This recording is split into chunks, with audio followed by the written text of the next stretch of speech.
Nessa videoaula, apresento a vocês a estrutura do trabalho, a estrutura que compreende o trabalho. São eles elementos pré-textuais, textuais e pós-textuais.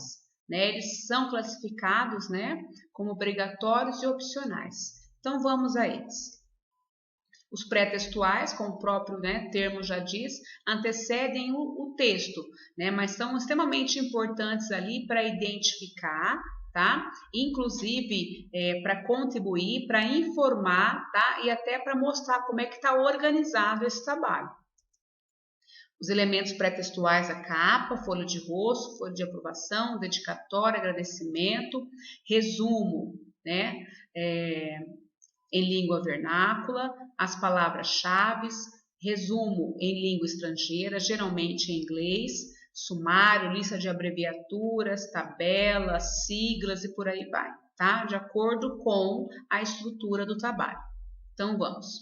Esse é um modelo, de capa, inclusive é o modelo do projeto que eu passei para vocês já no Word.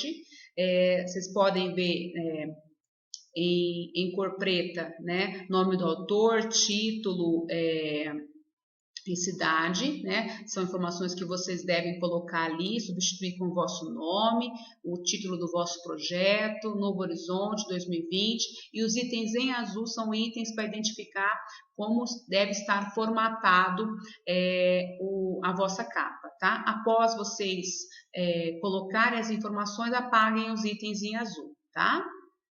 Esse, inclusive, é o modelo da capa da minha dissertação de mestrado, onde, como vocês podem observar, identificou a instituição de ensino, o programa de pós-graduação estrito sensu, tá?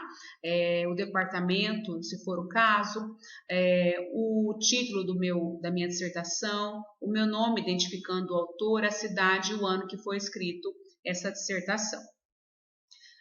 Folha de rosto, muito parecido com a capa, só que agora ele tem uma função de identificar, inclusive, que tipo de trabalho é esse, se é um projeto de pesquisa, se é um artigo, se é uma dissertação, uma tese, e também, tá, identificar ali quem é o vosso orientador, tá bom? Também nesse recuo ali de 8,75 centímetros, tá bom? O que está em azul, novamente, só para reforçar, é só a nível de formatação. Depois que você colocou as informações, preencheu as informações, você pode estar apagando, tá? Aliás, deve estar apagando os itens em azul que são a cargo de formatação tão somente. Aí o exemplo, da minha dissertação de mestrado também, com as informações, tá? Do tipo de trabalho, dissertação, do programa, do curso e também do orientador. Essa é a ficha catalográfica, geralmente é confeccionada pela própria instituição de ensino, o orientador, tá? Geralmente informa, para a biblioteca essas informações, tá? Essas informações, a biblioteca vai confeccionar e vai enviar para os alunos, isso após já a aprovação, viu, do trabalho.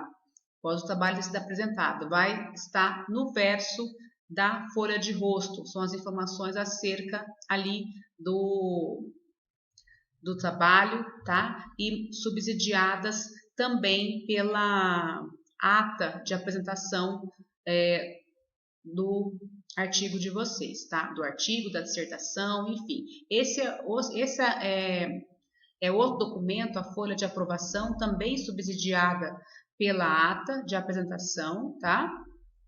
Que a banca estará em mãos, essa ata anteriormente confeccionada geralmente pela biblioteca da instituição, onde vai colocar as informações da aprovação, da nota, a assinatura ali da banca que participou daquele processo, tá? Apresento na primeira imagem, uma folha de aprovação qualquer, mas tem diversas aí que estão, acessíveis na própria rede, e na sequência eu apresento a folha de aprovação da minha dissertação, tá? Um pouco diferente, só para mostrar aí que tem vários modelos, mas que é importante que tenha, nesse trabalho. agradecimentos e dedicatórias. Não é obrigatório, mas é interessante e importante. Em artigo não, tá? Mas em dissertação, em monografia, que é o caso de vocês, em tese, doutorado, sim, aconselho, né? Porque é um trabalho de construção, é um trabalho, né, que você dedicou um tempo grande para isso, você construiu ao longo de um processo, tá? E ali tem várias pessoas, né, a quem você dedica e a quem você agradece, tá? Tem uns exemplos aqui para ajudá-los, né, a confeccionar o de vocês. Esses, se eu não me engano, são os exemplos da minha pós-graduação, tá? Lato sensu. Resumo e palavras-chave, tá? Essa é uma das últimas coisas que se faz no trabalho, que é o resumo do trabalho inteiro, tá? Deve ter aproximadamente umas 20 linhas ali no máximo, tá? De forma bem sucinta, você vai apresentar o vosso trabalho na íntegra, tá bom? Uma das últimas coisas que você vai estar fazendo, tá? E na sequência você vai colocar as palavras-chave, que são as palavras que identificam o teu trabalho inteirinho, que foram, né, determinantes ali durante todo o seu trabalho. Você vê que identifica-se ali novamente o título do trabalho,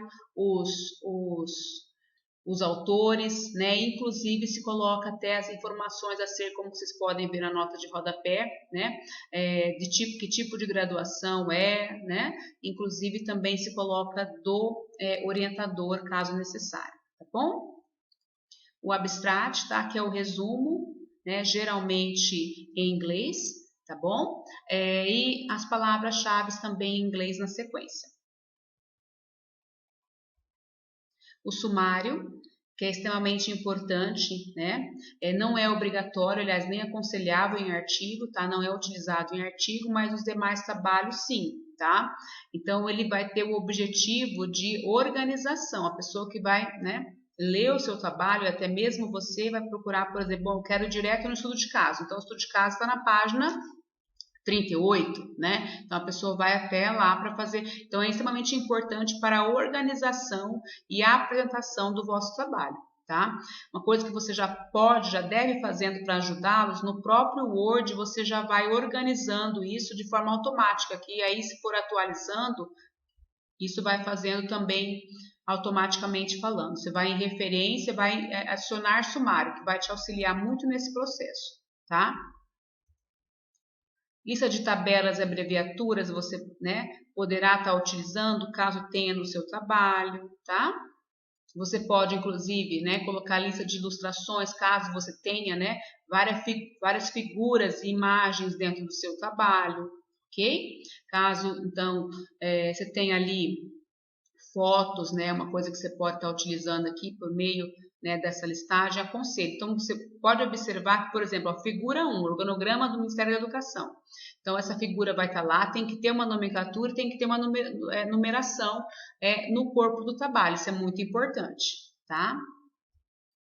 Lista de tabelas, se tiver, tá? Lista de quadros, se tiver, então segue a mesma regra. Tem a tabela, o número da tabela, o nome da tabela. Isso também tem que estar constando lá no corpo do trabalho, é essencial. Lista de símbolos, se assim tiver, tá? E agora eu apresento para vocês quais são os elementos textuais. Isso aqui tudo antes, né? Agora sim, você vai, né, tá apresentando a introdução, são todos os itens obrigatórios. Na introdução, eu vou apresentar para vocês a sequência que nós precisamos dentro da introdução, o desenvolvimento, tá? Que são os capítulos, a revisão da literatura, é a formatação, né? Formatação, não, desculpa, é a fundamentação teórica do seu trabalho, que é obrigatório, que você vai explicar o que vem a ser, por exemplo, resíduos sólidos, tipos de resíduos, tudo subsidiado por meio de livros, artigos, legislação, tá? Etc.